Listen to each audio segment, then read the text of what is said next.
بسم اللہ الرحمن الرحیم۔ السلام علیکم ورحمۃ اللہ وبرکاتہ۔ میں ہوں مجاہد حسین اور آپ دیکھ رہے ہیں اسلامک اسٹوڈیو۔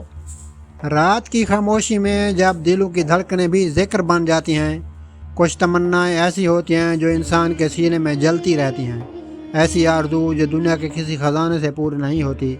یہ کہانی ایک ایسی ہی خواہش کی ہے، آقا کریم صلی اللہ علیہ وآلہ وسلم کے دیدار کی خواہش، ایک ایسی تمنا جو انسان کے دل کو بدل دیتی ہے اور روح کو عشق مصطفیٰ صلی اللہ علیہ وآلہ وسلم سے منور کر دیتی ہے۔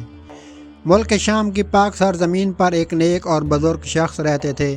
ایک دن ایک شخص ان کے پاس آیا، چہرے پر محبت کی چمک، دل میں ایک تڑپ لیے عرض کی، یا شیخ، مجھے کوئی ایسا عمل بتائیں، کوئی ورد بتائیں کہ میں اپنے آقا رسول کریم صلی اللہ علیہ وسلم کا دیدار کر سکوں۔ بزرگ نے مسکرا کر فرمایا، آج رات کا کھانا میرے گھر میں کھانا، میں تمہیں ایسا نسخہ دوں گا جس سے تمہیں آقا صلی اللہ علیہ وسلم کا دیدار نصیب ہو جائے گا۔ وہ شخص خوشی سے اچھل پڑا۔ رات ہوئی، شیخ نے کھانے کا اہتمام کیا، دسترخوان بچھایا گیا، کھانا رکھا گیا، مگر اس کھانے میں ایک خاص بات تھی۔ نمک اتنا زیادہ ڈالا گیا تھا کہ ہر نوالے پر زبان جلنے لگی، اور ساتھ میں پانی کا ایک قطرہ بھی نہ دیا گیا۔ وہ شخص ادب میں خاموش رہا، دل میں پیاس کی تڑپ اٹھی مگر لبوں پر شکوہ نہ آیا۔ کھانا ختم ہوا تو اس نے مؤدبانہ عرض کیا، یا شیخ، اب وہ ورد، وہ نسخہ عنایت فرمائیں جس سے حضور صلی اللہ علیہ وسلم کا دیدار نصیب ہو۔ شیخ نے نرمی سے فرمایا، اب تم گھر جاؤ اور آج رات پانی نہ پینا، بس سو جانا، بس یہی تمہارا عمل ہے۔ وہ شخص تعمیل ارشاد میں گھر گیا، دل میں عشق کی چنگاری، ہونٹوں پر پیاس کی لرزش، بغیر پانی پیے سو گیا۔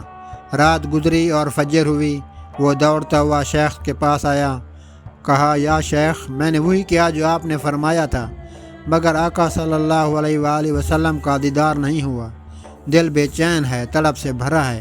شیخ نے پوچھا، سچ سچ بتاؤ، رات کو خواب میں کیا دیکھا؟ اس نے کہا، یا شیخ، میں نے پانی دیکھا، ہر طرف پانی ہی پانی تھا، کہیں دریا، کہیں سمندر، کہیں چشمے بہہ رہے تھے، میری نگاہ جس طرف جاتی پانی ہی پانی دکھائی دیتا تھا۔ شیخ مسکرائے، آنکھوں میں نور تھا، اور کہا، بس یہی تمہارا ورد ہے، یہی تمہارا جواب۔ اگر ایک رات کی پیاس نے تمہارے خوابوں میں دریا، سمندر اور کنویں پیدا کر دیے تو سوچ، اگر تیری روح میں مصطفیٰ صلی اللہ علیہ وآلہ وسلم کے دیدار کی سچی پیاس جاگ جائے تو کیا وہ محبوب خدا صلی اللہ علیہ وآلہ وسلم تو اس سے پردہ رکھیں گے؟ نہیں، جب تڑپ سچی ہو، طلب حقیقی ہو، تو رحمت دو عالم صلی اللہ علیہ وآلہ وسلم خود جلوہ فرما ہوتے ہیں۔ شیخ نے آسمان کی طرف نگاہ اٹھائی اور کہا، پہلے دل کو پاک کر، نیت کو سچا کر، تڑپ کو بڑھا، پھر دیکھ تیری آنکھیں بند ہوں گی اور مدینے والے کا روشن چہرہ تیرے سامنے ہوگا۔ محبت کے سبق میں راز چھپا ہے کہ دیدار مصطفیٰ صلی اللہ علیہ وآلہ وسلم لفظوں یا اعمال کا نہیں، دل کی پیاس کا معاملہ ہے۔